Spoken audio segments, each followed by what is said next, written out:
Next up, we have House File, let's see, 3350, Representative Stevenson.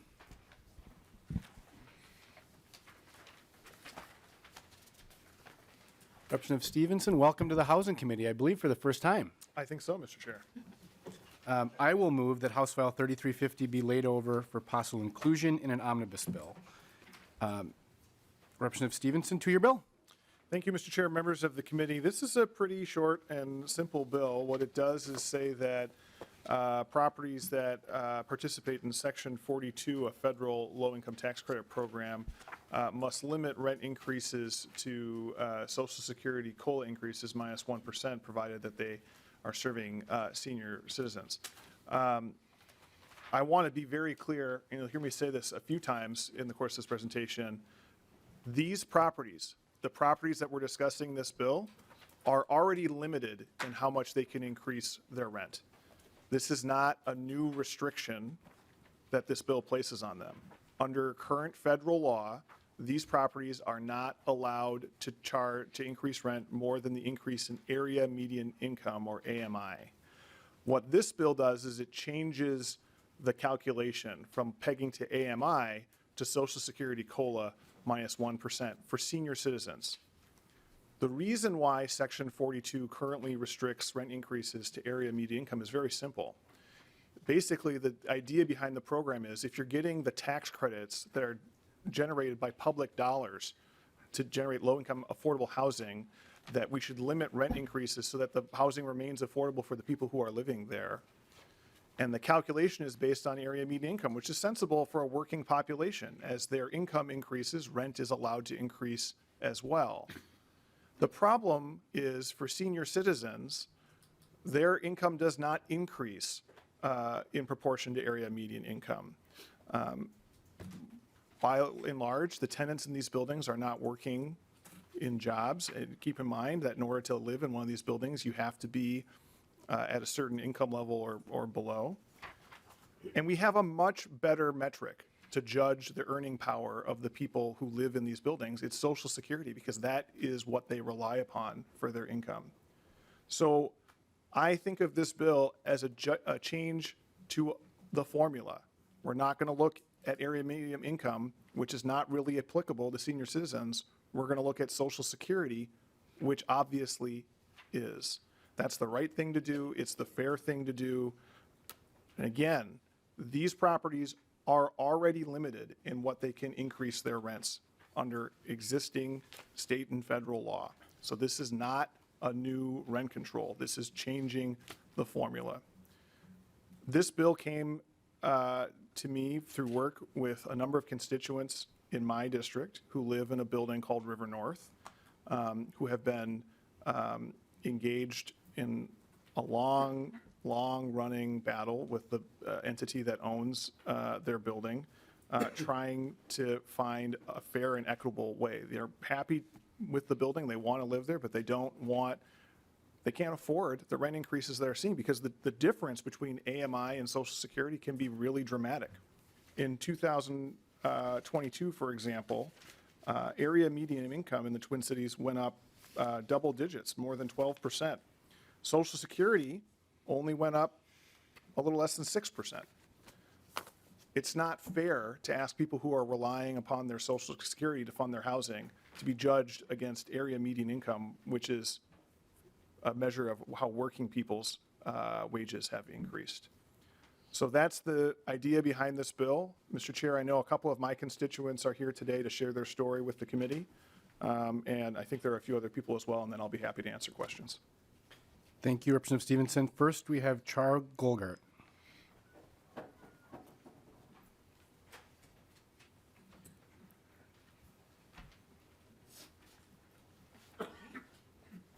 Welcome to the committee. Thank you. Thank you, Mr. Chair and committee members.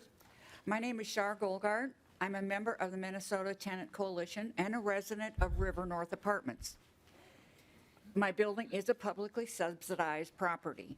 The available senior apartments banner on the corner of my building when I moved in drew me in.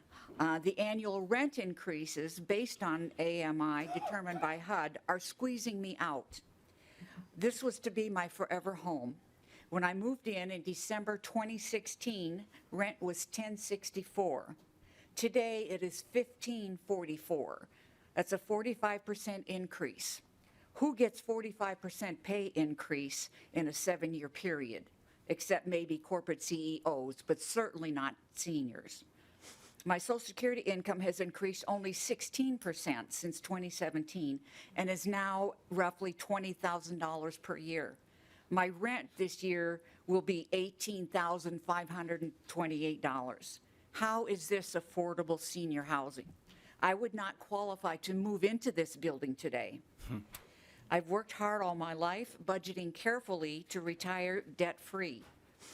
Today, my budget is tighter than ever. I and many of my neighbors never expected to be living in poverty at this time of our lives. Are we not worthy of a decent home in a safe neighborhood? I gave up internet and cable. I have a cheap Best Buy antenna attached to the wall next to the window. This works well, except when the wind blows. I cannot afford a garage parking. I have to scrape ice and snow off of my 2002 Ford Focus in the worst winter weather. Dinner out might be a quarter pounder with cheese at McDonald's, and that's if my electric bill isn't too high in any given month.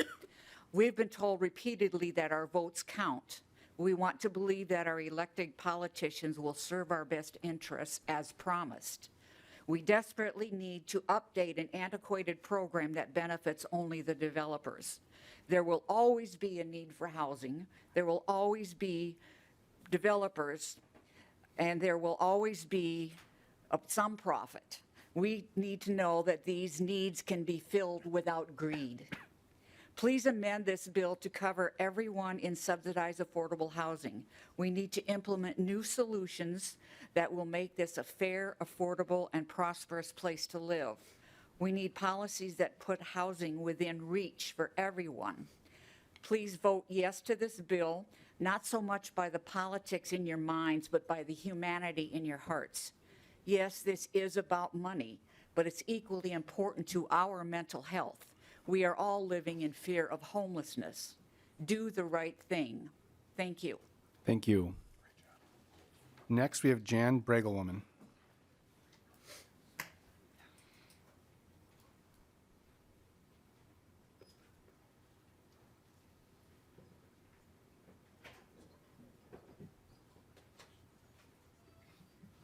Oh, you're doing great.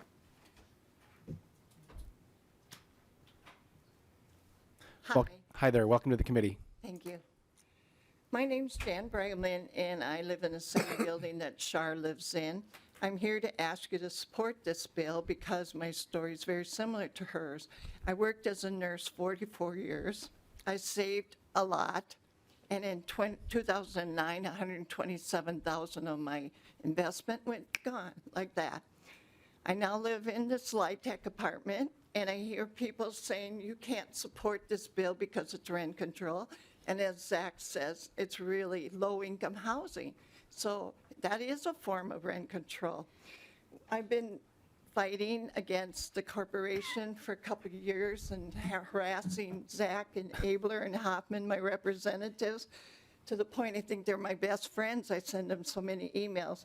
LIHTC is a poorly outdated program that costs the federal government $9 billion per year. And there's a multitude of reasons for profit developers seek these contracts, and it's not for humanitarian reasons. Last year, Dominion built 3 new buildings. They advertised 6 months free rent, up to $10,000 per apartment, plus a $1,000 referral fee. How much money went into that? And you're worried about the developers when we're a hair's breadth away from homelessness. And it just makes me sad that I'm here saying this. And if you look at them, Dominion right now, which is who I'm dealing with, and 17 Dominion properties are part of our coalition, they have over 355 vacancies right now. That's more than a building. And so why build if you can't afford to live there? And we can't. We're just that close. A major issue in this law, the LIHTC program, is the definition of low income. In 2023, federal guidelines, low income was $14,580 for one person. My rent was $18,500. It's 72% of my income. Many tenants, like Mary, who I represent in this building, she has leukemia. Her drugs are $300 to $500 a month, on top of the rent, on top of utilities, on top of food. It's very hard for us to be there, and we're struggling, and we are not asking for a handout. We're asking for the rent to be where we can live and just be comfortable. I love my community. I love my apartment. As I said, Zach and Jim Abler and John Hoffman have been phenomenal, and I believe you're here because you care. And I just want to remind you, this coalition, we're thousands and thousands and thousands of votes, and that's not our family and our friends. And we're watching who votes what, because this matters. It's a lifeline we're asking you. Thank you, Mr. Howard and committee. Thank you. Next, we have Cecil Smith.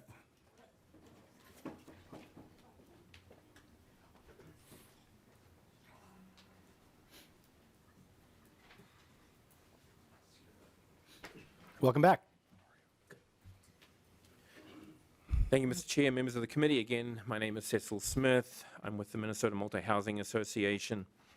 Housing economists are only occasionally united in their opinion, but when it comes to rent control, they are.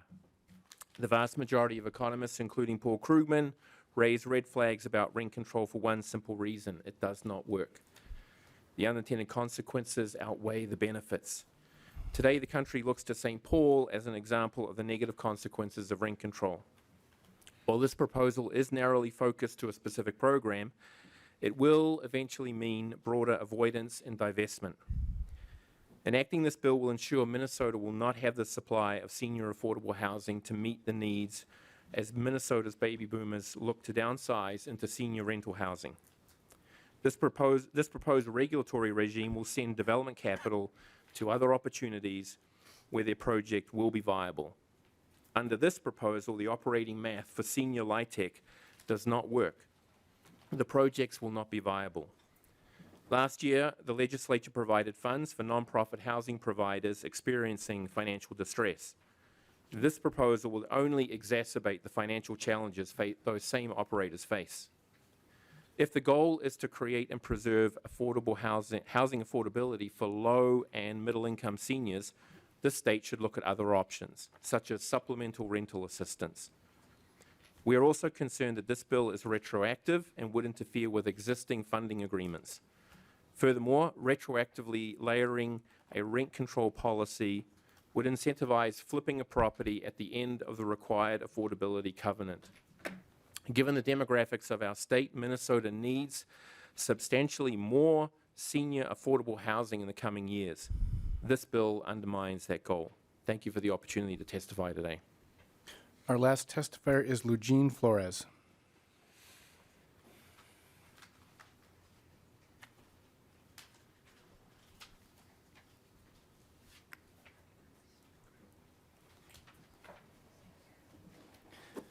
Welcome to the committee. Good afternoon, Chair Howard and members of the committee. My name is Lugene Flores, and I am a Native American grandmother who has custody of a granddaughter. I am a tenant leader in an affordable housing community in Spring Lake Park, and I've been there for the past 4 years. I am also a member of the Minnesota Tenant Coalition, made up of 17 organized affordable housing properties. My rent has increased $317 per month, while my COLA has increased $107 per month in the past 4 years. I had to income qualify to move into this property. Today, I would not have the income to move into my building. How can someone who gets $16,800 a year afford rent that is $14,400 per year. This fact is why I had to return to work. The current formula used to determine rent is clearly broken. My fear is that the near future, my granddaughter and I will not be able to afford to stay in our home. As per the supply argument, there are 355 empty affordable units around the metro area in the 60 property portfolio program that I live in. More buildings will not change the fact that my income today no longer qualifies me in my building. We need your help right now, not in the time it takes to build another affordable apartment that is not affordable. It's important to me that all my neighbors are included in the protections of this bill. It's why I became a leader in the Minnesota Tenant Coalition. What does it say about our values to not care for one another? We urge you to vote yes with amendments to House File 3350 to ensure all my neighbors are included in these protections. Thank you for listening to my testimony. Thank you. We'll go to members' discussion. First, I have Representative Petersburg.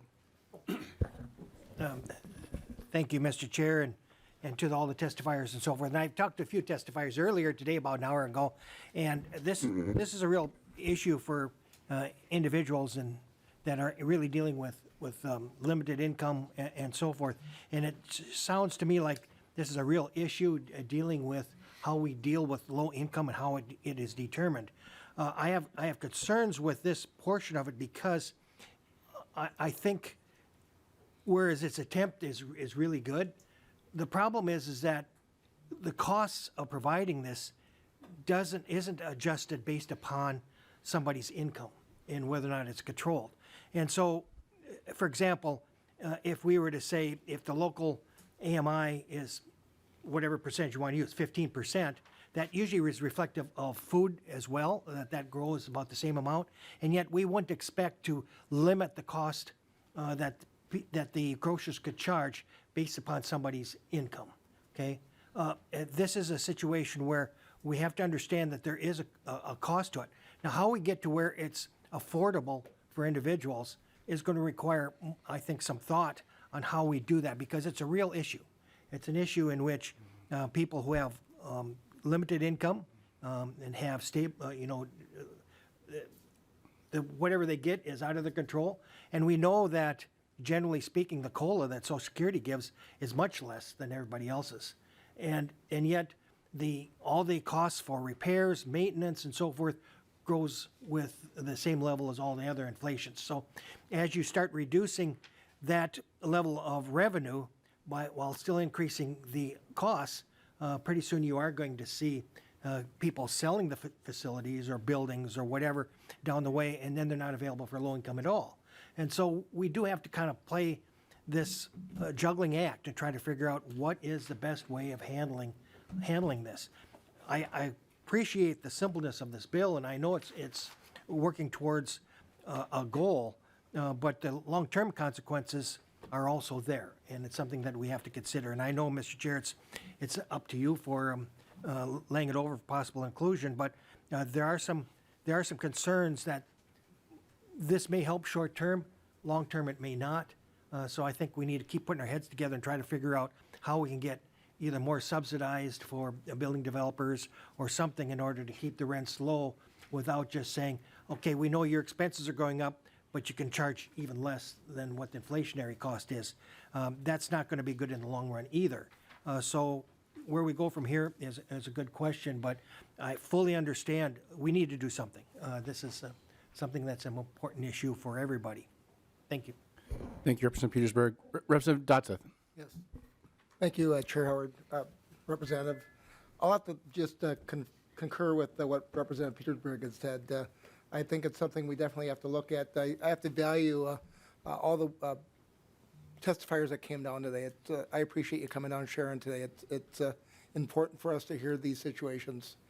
But with that, I guess just ask that the author look at all the unexpected consequences that potentially could come out of this bill.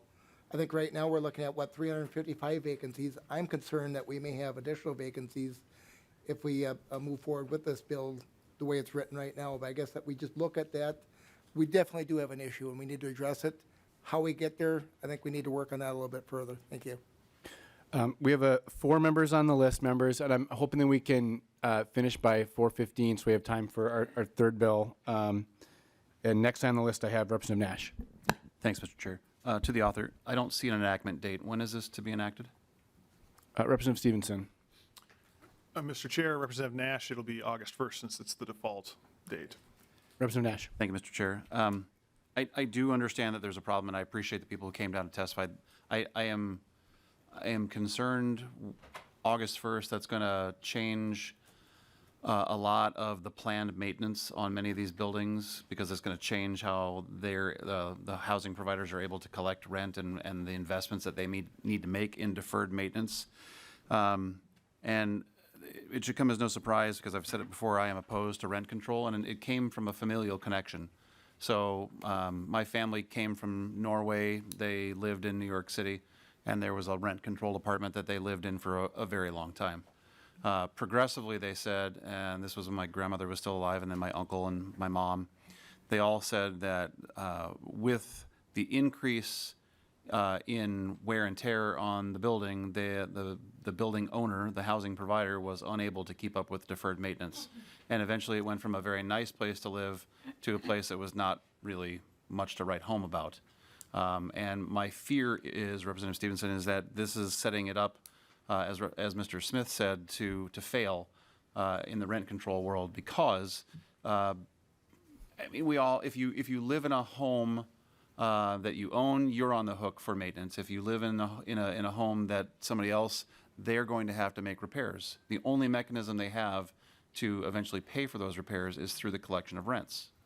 So I have some concerns along those lines. I do recognize that there is something to be solved here, but I believe MHFA could have done something along these lines through, you're smiling, that could be inactivity, I guess, but I'll talk to you maybe offline. But I just have deep concerns about the snap of a finger for August of this year to put housing providers in that predicament, because the slope of collection ability for rents is not going to keep up with the potential need for deferred maintenance. So for that reason, I'll be voting no.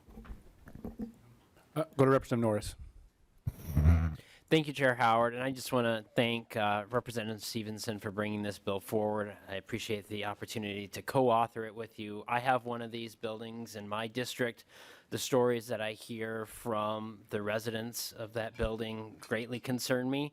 I think this is a good step forward. I think there's a lot about these particular buildings that distinguish them from the rest of the apartment rental market, and that this is an appropriate approach to addressing those concerns. Then I have Lee Johnson.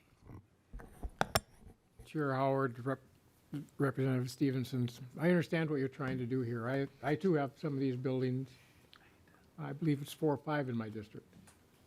And I've actually had my parents and my mother-in-law, parents live in one, my mother-in-law does now, so I understand what the rent issue is. But as the other members of my team have spoke about, it's the deferred maintenance. If this goes into August 1st, there's deferred maintenance that's not going to get taken care of, because they won't have the funds, especially with inflation that we've had, that they're going to be able to do the maintenance, because the limiting the amount that they have to pay for it. The other issue with the control is, granted, we have mentioned that the one building had 300 and some openings or vacancies. But what we found when what we're seeing when there's the rent control, not only in Minneapolis and St. Paul, but elsewhere in the country, the providers quit building. They quit building the apartments for them. They put a lot of investment into them. and they have shareholders that they don't want to lose money. A lot of times they do it for noble causes, not just for the income, but it's their retirement as well. And if they're not building these, where are our seniors, especially our seniors with low income, going to go? There will be no place for them. So we got to be careful how we do things to fix this problem. So I do hope you'll work with the housing providers to figure out a way to deal with this, because they want to have their apartments filled as much as possible. They do not like vacancies because it puts a strain on the rest of the people that live there when there is vacancy. So if they can't build the buildings, we'll have, at some point, they won't be there for our seniors. And I don't want that to happen either. So please work with them, see if we can get something figured out before the end of session, before this bill goes forward. Because it is important. I want to make sure our seniors are taken care of, because they usually go from independent living into assisted living. And we want to make sure that they have what they need towards the end of their life, because I think it's very important we do that. I'll go to Representative Stevenson for final comments, but just want to say I appreciate the bipartisan consensus. There's a problem here to solve. And I just appreciate Representative Stevenson, especially your constituents who are bringing forward the solution. So Representative Stevenson, to the bill.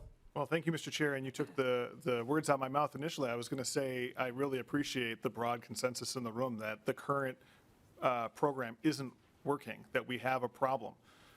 And I just do want to reiterate off the bat, because there was a lot of discussion about being skeptical of rent control and new rent control here. These properties are already rent controlled, okay? So we're talking about how we're calculating the allowable rent increase, not whether or not there will be rent control, but how are we going to do that, and what's the fairest way to do that? And it's important to not lose track of the why here. Why are these properties rent controlled? And it kind of explains to Representative Petersburg's question about what about groceries. The reason why these properties are controlled in the amount of rent they can increase is because they're getting significant tax credits.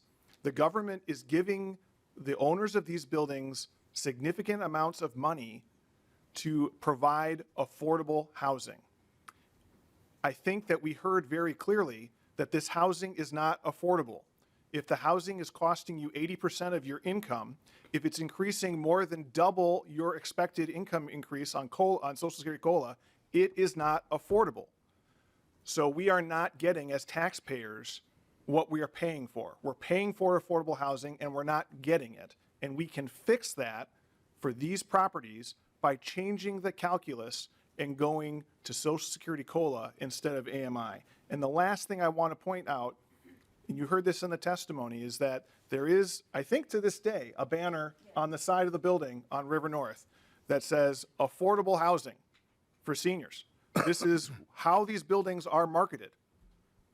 If you are paying 80% of your income, your housing's not affordable. And imagine how you feel driving up to that building every single day or walking up to that building every single day and seeing a banner on the side saying, here's affordable housing, and then seeing your rent increase by more than twice your Social Security COLA. That's not right, it's not fair, and we can change it. So I hope for member support for the bill. Thank you, Representative. And the bill is laid over for possible inclusion.